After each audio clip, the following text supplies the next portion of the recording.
জনপ্রিয় app TikTok নিয়ে যুক্তরাষ্ট্রে দীর্ঘদিন ধরেই চলছে বিতর্ক।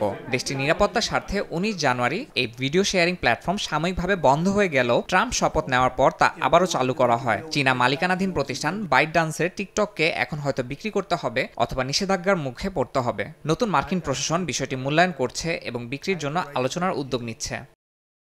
সম্প্রতি সামাজিক যোগাযোগ মাধ্যম ট্রুথ সোশ্যালে ট্রাম্প জানিয়েছেন টিকটকের প্রতি তার ব্যাপক আগ্রহ রয়েছে। বলেন, এটি চীনের জন্য যেমন গুরুত্বপূর্ণ তেমনি সংশ্লিষ্ট সবার জন্যও গুরুত্বপূর্ণ। টিকটকের মালিকানা নিয়ে বিতর্কের মধ্যেই তার এই মন্তব্য নতুন আলোচনা তৈরি করেছে। এদিকে টিকটক বিক্রি নিয়ে মধ্যস্থতার ইচ্ছা প্রকাশ করেছে ট্রাম্পের প্রশাসন। ট্রাম্পের একটি নির্বাহী আদেশের মাধ্যমে টিকটকের নিষেধাজ্ঞা ৭৫ দিনের জন্য স্থগিত করা হয়েছে।